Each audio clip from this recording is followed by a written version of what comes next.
Hi everyone! Welcome back again to my YouTube channel. Nako, itong bagong loan application na ating i-review is nagpapaloan daw ng 10,500. Yes, sa first time yun ha. Bagong loan application pati ito guys sa Google Play Store. Kaya hello po sa mga Android user dyan. Ito po yung pinakaantay nyo na. So dito guys, alamin natin yung bagong loan application na to. Pero syempre, kung nasa Google Play Store ka na at nakita mo na to, huwag mo muna siya i-download. Huwag ka muna mag-apply, huwag ka muna mag-install. So dito guys, ako muna yung magta-try nito.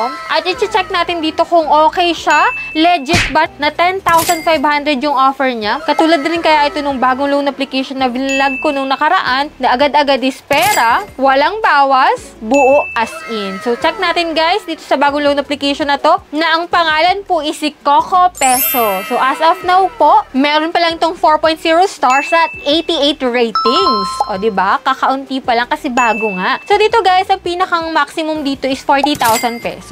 So, bago natin alamin guys kung anong meron dito kay Coco Peso, nako, i-click mo na yung subscribe button kung hindi ka pa nakasubscribe. I-turn on mo yung notification bell, i-like mo na rin tong video na to at mag-iwan ka ng comment dyan sa comment section para makasali ka sa ating pa-weekly Gcash giveaway. Dahil 5 lucky winners po lagi yung aking pinipili at every last Monday of the month, may isa po akong pinipili para sa cellphone giveaway. At dahil malapit na rin po yung ating 100,000 subscriber, abang-abang kayo guys sa aking pag-giveaway dyan. Bilang pasasalamat na rin guys sa walang sawang suporta nyo sa aking channel. And yan, kung ikaw naman po ay naghahanap na mauutangan online at nakita mo itong si Coco Peso, nako, iwasan mo muna. Check ko muna siya para sa'yo. So kung interesado ka na malaman kung anong meron sa kanya, keep watching.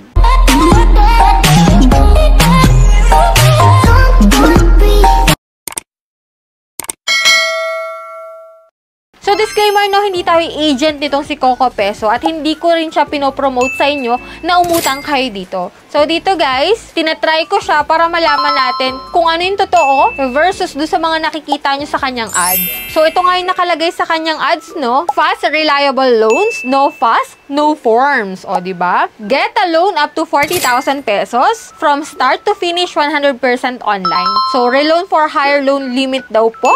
And quick and easy loans in a record time. Fast loan, safe and simple. Yan yung mga nakalagay sa ads niya, no? Talagang mapapaklik ka ng download kapag ganito yung mga makikita mo. We keep loan simple, one ID card, no fuss. So, easy repayment option, no processing fees. So, ngayon guys, ipapakita ko po yung mga screenshots ko nung ako ay nag-apply sa kanya. So, ito nga po, may agreement sila dito. Click ko lang yung agree. And dito, 10,000 po yung offer niya. Click natin yung apply, may 120 days. And yan, kapag may account ka na dito, login via password. Kapag wala pa, login via OTP. So, after nun, ito po yung mga ID na pwede dito. UMID, passport, TIN ID, driver license, SSS ID, postal ID, voters ID, PRC ID, GSIS ID, and OWA ID. Kung ikaw ay meron dyan kahit isa, makakapag-proceed ka po dito sa next step kay Coco Peso. And after nun guys, ito na, personal information, work information, contact information, which is tatlong number yung hinihingi nila dito. Isipin mo pa rin kung sino ilalagay mo kasi maaari nila yung i-text or tawagan.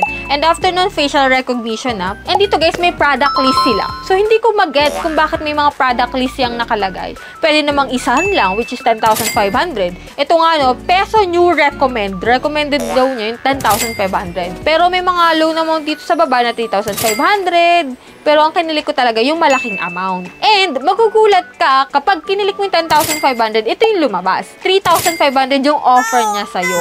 View details tayo. So, dito guys, may mga management fee po na papayaran. Which is ang interest 25 pesos. May account manage fee na 137. Service fee na 344.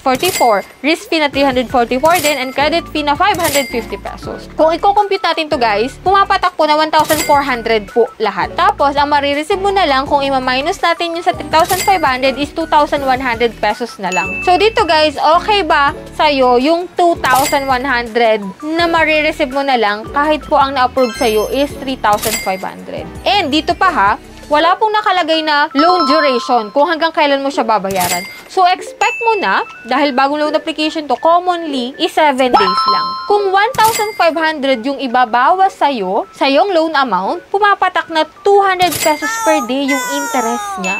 What more kung ikaw ay walang inaasang pambayad within 7 days, lalaki ng lalaki pa yan per day. Kasi may overdue payment fee.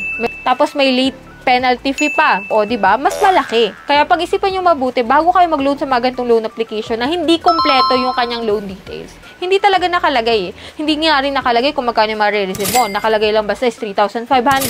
Tapos yung management fee. So, kung isipin mo mabuti, plus and minus lang yan, guys. And yan, kung ikaw dyan ay nakapag-loan na dito kay Coco Peso, kindly share your experiences. Magkano yung na-receive mo, hanggang kailan mo siya pwedeng bayaran. So, dito guys, commonly talaga, is 7 days lang. And yung aking application dito is na-refuse na pwede daw ako mag-apply after 3 days. O, diba? So, hindi na ako mag-apply kasi 7 days lang. For sure to. At sobrang laki ng 1,400 kung sakali man, guys. Yan lang yung meron dito kay Coco Peso na bagong loan application sa Google Play Store. Huwag kayong magpapaniwala sa 10,500 sa first time. May low interest daw siya, 120 days. Hindi. Minsan talaga, exaggerated yung nasa ads niya. Kaya mas maganda na mag-review muna ng mga loan application at manood kayo ng review, syempre. So, that's it. Sa mga hindi pa dyan nakasubscribe sa aking YouTube channel, kindly click the subscribe button. Turn on the notification bell para updated ka sa future vlogs natin. And syempre, sa mga bagong loan application na naglalabasan dyan. So, that's it. Bye-bye na muna for now, guys. See you on my next vlog.